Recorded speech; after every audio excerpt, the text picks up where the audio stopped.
Hello साथियों, स्वागत है आप सभी का केजीएस टीचिंग एग्जाम चैनल पे। तो आपके सामने आ चुके हैं आपको बताने कि कैसे आप एक स्पेशल एजुकेटर का फॉर्म को फिल करेंगे, क्योंकि आप सभी जानते हैं कि अभी इसकी आवेदन तिथि शुरू हो चुकी है। तो आप देख सकते हैं bpsconline.bihar.gov.in, यानी जो ऑफिशियल वेबसाइट है जहां पे आपको जाना है। सबसे पहला स्टेप है आपकी वेबसाइट यानी bpsconline.bihar.government.in यानी gov.in। जब आप इस पे आएंगे, सबसे पहले आपको ये पेज दिखेगा। इस पेज में आने के बाद आपको यहाँ पे अपनी डिटेल डालनी होगी। उससे पहले आपको यहाँ पे करना होगा लॉगिन, है ना।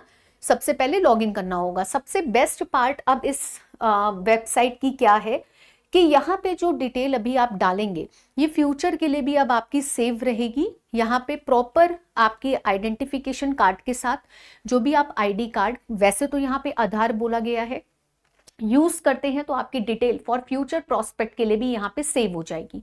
यानी इन फ्यूचर कोई और अदर वैकेंसी भी आती है तो बार बार आपको ये डिटेल फिल करने की नीड नहीं पड़ेगी। साथ ही जब हम यहाँ पे आएंगे तो आप देख सकते हैं लॉगिन का ऑप्शन कह रहा है, लेकिन आप भी जानते हैं जब हम किसी नई एप्लीकेशन पे आते हैं तो डायरेक्ट लॉगिन नहीं होता है। पहले हम करते हैं अपने आप को रजिस्टर, है ना, यानी हमारा एक होगा रजिस्ट्रेशन। तो यहाँ पे 3 ऑप्शन आपको दिख रहे हैं, new registration, forgot user name and password. तो सबसे पहले तो हम वन टाइम रजिस्ट्रेशन पे क्लिक करेंगे। ठीक है, भूलने वाला केस तो बाद में आएगा ना, कि यदि आप अपना रजिस्टर किया डिटेल भूल गए हैं तो आप नीचे के ऑप्शन पे क्लिक करेंगे, अदरवाइज आप सीधे सीधे न्यू रजिस्ट्रेशन पे क्लिक करेंगे। जब आप न्यू रजिस्ट्रेशन पे क्लिक करेंगे तो ये एक तरीके से इंस्ट्रक्शंस आएगा कि क्या क्या इंस्ट्रक्शंस रिक्वायर्ड है। जैसे candidate needs to first register a DigiLocker account. He needs to have a Aadhaar card and mobile accessible.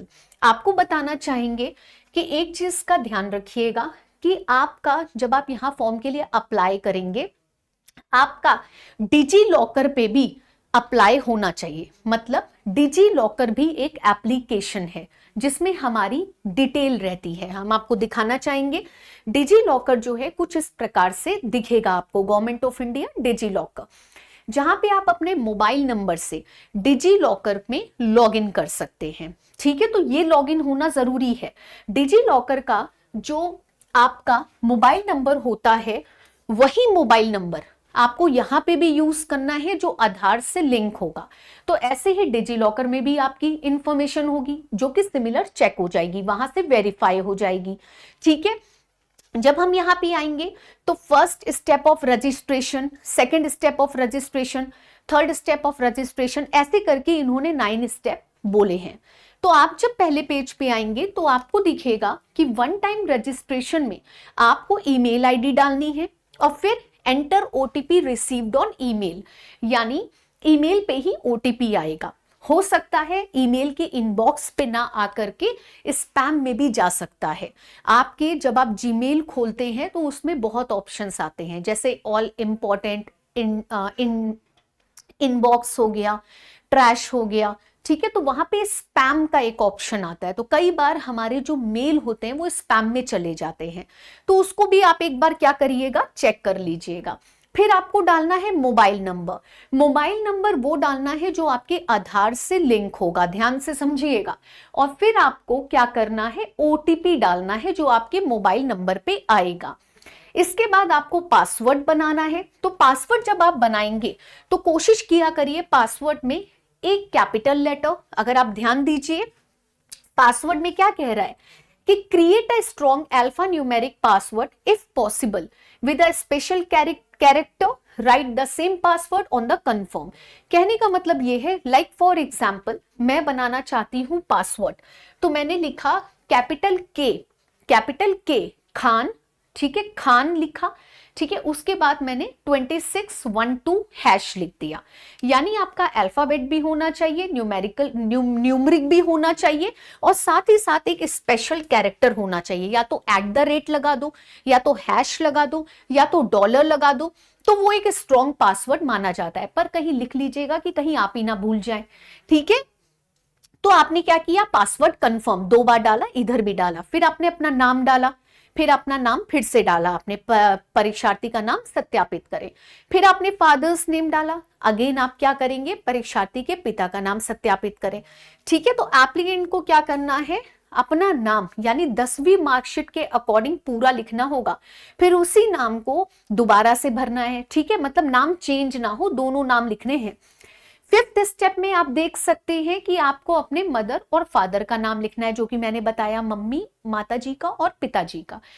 उसके बाद आपको डेट ऑफ बर्थ बतानी है, जो आपकी क्लास 10th सर्टिफिकेट पे है, मार्कशीट पे है। ठीक है, उसके बाद उसको भी वेरीफाई करना है, मतलब एक एक इंफॉर्मेशन 2-2 बार है। ठीक है, जेंडर बताना है, मेल फीमेल, फिर उसको वेरीफाई करना है, फिर आईडी प्रकार बताना है, आधार, कोशिश करिए आधार, क्योंकि अदर आईडी पे चार्जेस हैं। ठीक है, आधार करिएगा, क्योंकि आपका डिजी लॉकर भी आधार से लिंक्ड होता है, तो चीजें वेरीफाई आसानी से हो जाती हैं। उसके बाद आपको पता है कि यहाँ पे सिक्योरिटी क्वेश्चंस कुछ आपको बताए गए हैं, जैसे आपको बताना है आपने अपना 10th कब कंप्लीट किया।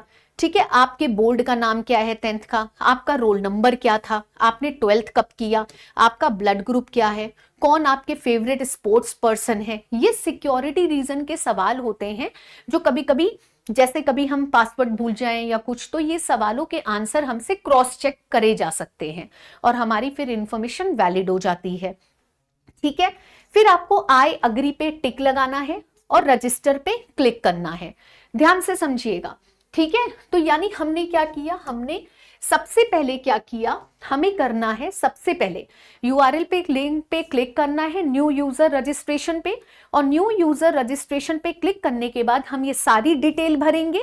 ठीक है, और फिर जब एक बार उम्मीदवार का पंजीकरण यानी रजिस्ट्रेशन पूरा हो जाएगा, तो वो मेरी पहचान डिजी लॉकर पेज पर ले जाएगा। जैसे ही आप वहां रजिस्टर करोगे ना, वो आपको डिजी लॉकर पे ले जाएगा और डिजी लॉकर पे जाके आपको लॉग इन करना है। ठीक है, तो यानी कि अब आप अपने डिजी लॉकर पे जाइए और वहां पे आपका खाता होना जरूरी है। वहां पे आप अपने मोबाइल नंबर से और जो भी आपने लॉगिन किया होगा पिन के माध्यम से, वो वहां पे आप डाल के साइन इन करिए।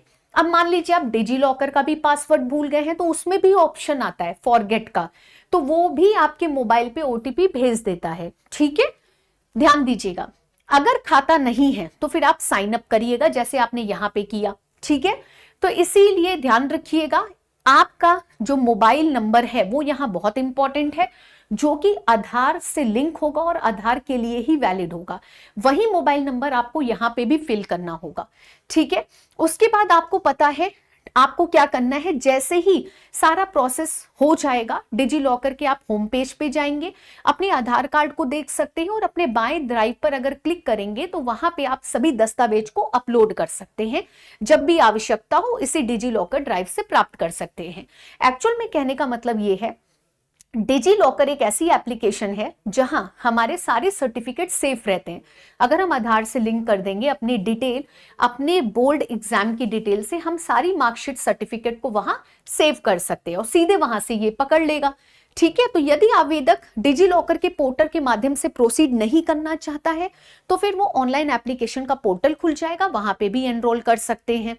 ठीक है, अब देखिए आप यहाँ पे आएंगे तो इस तरीके से साइन इन मांगेगा। ठीक है, अगर आपको अपना सब कुछ याद है तब तो कोई प्रॉब्लम ही नहीं है, मोबाइल नंबर डालिए, पिन डालिए और साइन इन करिए। लेकिन अगर आप भूल चुके हैं तो फिर आपको क्या करना होगा, नंबर डाल के ओटीपी मंगवाना होगा।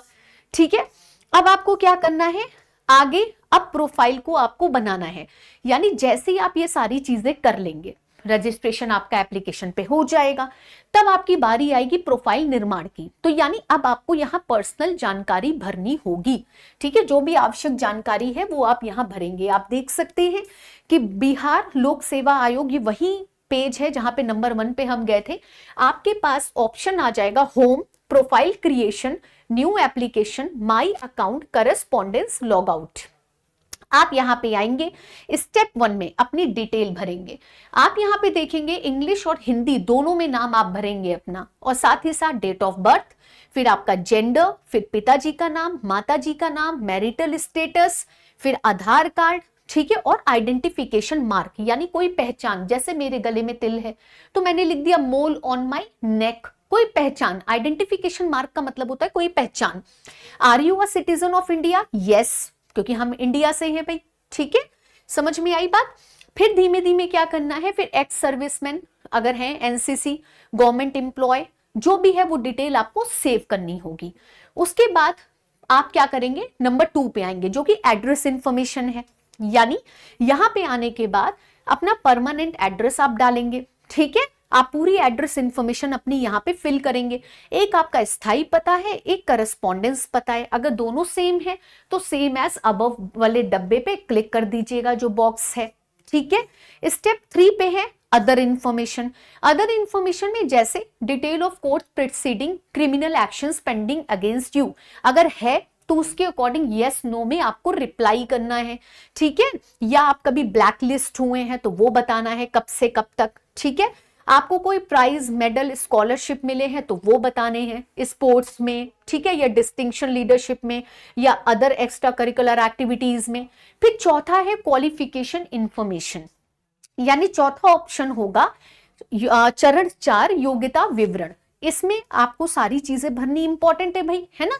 तो यहाँ पे आपकी आ जाएंगी क्वालिफिकेशन, ठीक है, वो सारी डिटेल आपको भरनी होगी, यानी 10th क्लास की, ठीक है, 10th क्लास की आपने सारी डिटेल भरी।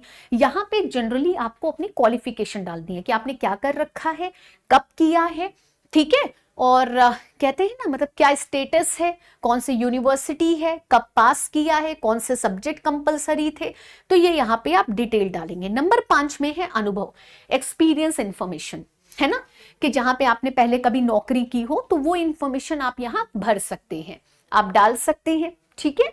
आप यहाँ पे इंफॉर्मेशन को फिल कर सकते हैं, एम्प्लॉयमेंट वगैरह बता सकते हैं। स्टेप 6 है फोटो और हस्ताक्षर। अब आपको भी पता है यहाँ पे जब हम लोग फोटो या हस्ताक्षर अपलोड करते हैं तो पिक्सेल्स का प्रॉब्लम आता है, तो पहले पढ़ लीजिए, अच्छे से देख लीजिए कि कैसा बैकग्राउंड होना चाहिए। किसी भी प्रकार का हेडगियर, टोपी, पावर का चश्मा, धूप के चश्मे, मास्क, ये सब नहीं पहनना है, यानी कि कोई अन्य व्यक्ति फ्रेम में ना हो, फोटो स्पष्ट हो, चेहरा पूरा दिखाई दे, ठीक है। आपको बता दें अंग्रेजी और हिंदी हस्ताक्षर की एक तस्वीर अपलोड करनी होगी जिसमें निर्देश दिए गए हैं, जैसे कि तस्वीर का आकार 20 KB से कम होना चाहिए, ठीक है, और चौड़ाई 150 से 220 PPX के बीच में होनी चाहिए। तो ये एक बार आप देख लीजिएगा, ठीक है, कि इसमें कहां पर किस तरीके की फोटो कितनी होनी चाहिए। जैसे ये रही, ठीक है, ये रही फोटो, ये रहा साइन, ठीक है। तो आपको बता दें लाइव फोटो कैप्चरिंग के भी निर्देश सीधे दे रखे हैं, सीधे सीधे बैठना है, एकदम पीछे बैकग्राउंड एकदम क्लियर होना चाहिए, साफ होना चाहिए, ठीक है, समझ में आया ये चीज। अगर आपका बता दें चाहे हिंदी का सिग्नेचर हो चाहे इंग्लिश का सिग्नेचर हो, आपका दोनों अपलोड होगा, और उसमें आपको साइज का ध्यान रखना है कि size must be less than 20 KB, otherwise आप अपलोड करते रहेंगे वो अपलोड नहीं होगा, ठीक है, ध्यान दीजिएगा। और फिर आप कर देंगे सेव, ठीक है, फिर आप क्या कर देंगे, सेव कर देंगे, ठीक है। तो इस तरीके से आप क्या कर सकते हैं, टैब पर अपना, क्योंकि अब ये लास्ट स्टेप था, ये कंप्लीट हो गया, उसके बाद आप क्या कर सकते हैं, दोबारा से अपनी सारी डिटेल, अपनी सारी चीजों को चेक कर सकते हैं, दस्तावेज अपलोड कर सकते हैं। इसके बाद जो भी आपके डॉक्यूमेंट्स हैं, जैसे 10th का प्रूफ हो गया, proof of category, proof of sports person, proof of age, proof of education qualification and proof of domicile. उसके बाद आपको यहां करना है सबमिट एंड पे फीस, तो ये आपका हो जाएगा डिक्लेरेशन, यानी यहां पे आपको पेमेंट गेटवे डिसाइड करना है, और अगर कोई दिक्कत है किसी कारण से तो वो चीजें देख लीजिएगा, और साथ ही साथ फिर ये सेव हो जाएगा। तो this is the simplest process, जिसके लिए सबसे पहले आपको ये वाली साइट पे जाना होगा, bpsc.online.bihar.gov.in। तो प्रोसेस यही से स्टार्ट होगा। डिजी लॉकर पे भी अपना लॉगिन कर लीजिएगा, क्योंकि वहां से वेरिफिकेशन इजी तरीके से हो जाता है। तो स्पेशल एजुकेटर की वैकेंसी आई हुई है, जो भी कैंडिडेट एलिजिबल है वो इस तरीके से फॉर्म को फिल कर सकते हैं। अपने इंपॉर्टेंट दस्तावेज अपने पास रखें, और सिग्नेचर और फोटो के साथ अपने आप को अवेलेबल रखें, उसके प्रॉपर साइज के साथ, ताकि आपको अपलोड करने में कोई प्रॉब्लम ना हो। तो चलिए जल्दी मिलते हैं एक नई इन्फॉर्मेशन के साथ फिर से। Thank you so much, bye bye.